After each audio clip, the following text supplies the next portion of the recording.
Normally you go to a store and buy a watch, but these 5 watches are literally impossible to buy. Even if you have $1 billion, it's not possible.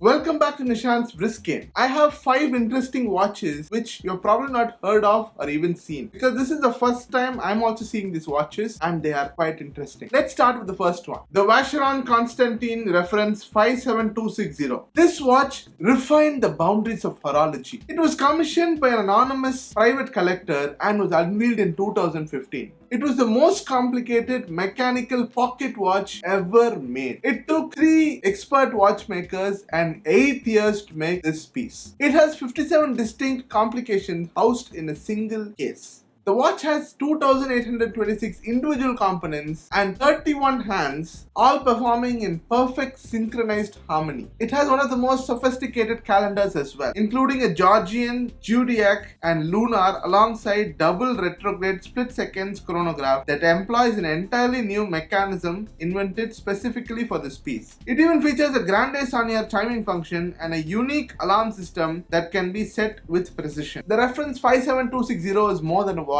and it stays with the private collector at the moment, and no one has any chance of buying it unless maybe he thinks of selling it, but he won't. Breguet number 160, Marie Antoinette. Imagine a watch which is so complex, it took 40 years to complete, longer than the lifespan of the person who this watch was intended to. The Breguet 160, also called as Marie Antoinette, is a marvel when it comes to watchmaking. And we all know Breguet, they are one of the best watchmaking companies to feature complications and craftsmanship. Commissioned in 1783, the task was simple but impossible. It was to include all the complications available in a watch during the time of production, which is insane even right now. And there was no other man who can do it other than Abraham Louis Breguet, the founder of Breguet. He was given a carte blanche, which means no budget, no time frame. He can take his own time and make the best he can. And he was instructed to use gold wherever possible instead of brass. So this was a complete treasure when it comes to horology. The result was a mechanical marvel with 823 components, featuring a perpetual calendar, minute repeater, thermometer and an automatic perpetual winding system. However, history had other plans. Marie Antoinette never saw this watch. She was executed in 1793, nearly 35 years before this piece was finally finished by Breguet's son in 1827. For centuries, this watch was praised as the poem in clockwork, a symbol of both artistic freedom and tragic history. It stands today not just an object of immense value, but as a ghost of French monarchy. And it is part of permanent collection in the LA Mayer Museum for Islamic Art in Jerusalem. So you can find that watch over there, and it is literally impossible to buy. If you're enjoying the video so far, don't forget to hit the like button and subscribe if you haven't already. This is Nishant and you're watching Nishant's Brisk Game, a channel dedicated to watch enthusiasts. And don't forget to comment and hype this video so that it reaches more people. Patek Philippe Henry Graves Supercomplication. The American financier Henry Graves sparked a legendary rival in watchmaking by commissioning a timepiece intended to surpass anything created. The result was delivered in 1933, the Henry Graves Supercomplication by Patek Philippe, which is a masterpiece that stood as the world's most complicated watch for more than half a century. It was an 18-karat gold pocket watch with featuring 24 complications, representing the absolute pinnacle of early 20th century watchmaking. Beyond the standard timekeeping, it boasts a perpetual calendar, a split seconds chronograph, Westminster chimes, and a moon phase indicator. Perhaps its most iconic feature is the celestial map on the dial, which is custom engraved to show the night sky exactly the same way as it appeared in Henry Graves' apartment in New York. It took 3 years of design and 5 years of meticulous manufacturing to bring this wonderful timepiece to life, creating a benchmark for complexity that wasn't surpassed until 1989. This is not just a watch, but a pride for Patek Philippe. In 2014, it was purchased by a private collector of the Qatari royal family, and still it's in his hand. But if you go to Patek Philippe Museum in Geneva, you can see the other watches which were made for Henry Grave,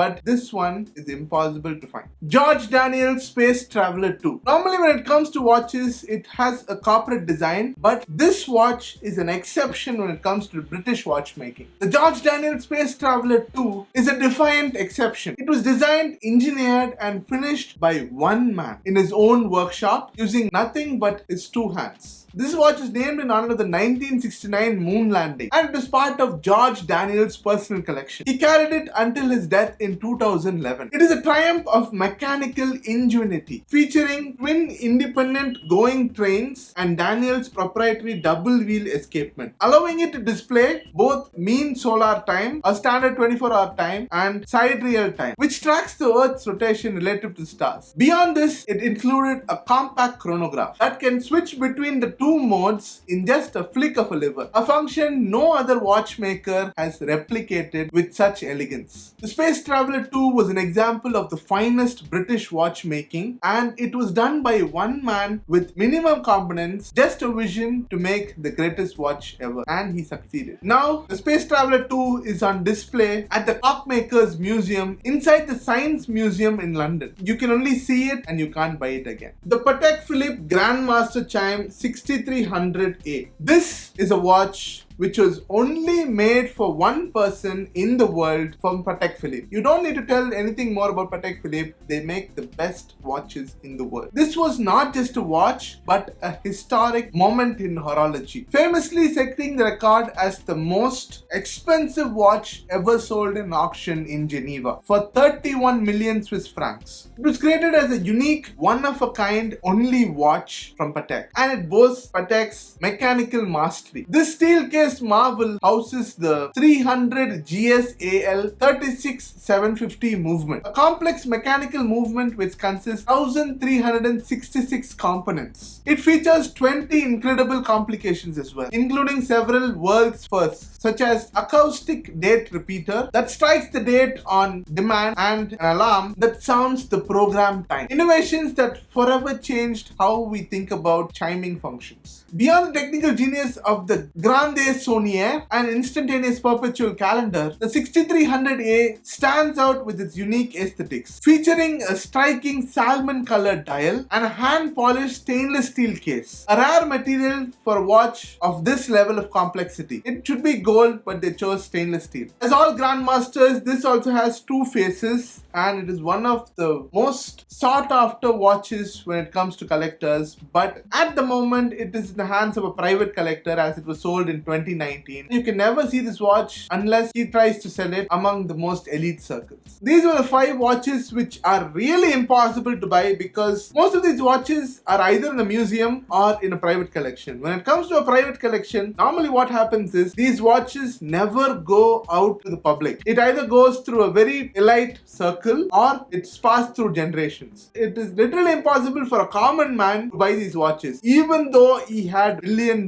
with him, which makes these watches highly sought after as well as historic when it comes to horology. Hope you liked the video and share it to your friends who are crazy about watches. Let me know in the comments, if you had $1 billion, which one would you choose? If you haven't seen my previous video about the Casio W221H, you can check it out here, as well as my Longines Hydro Conquest review over here. I'll see you next with another exciting video. Until then, peace out.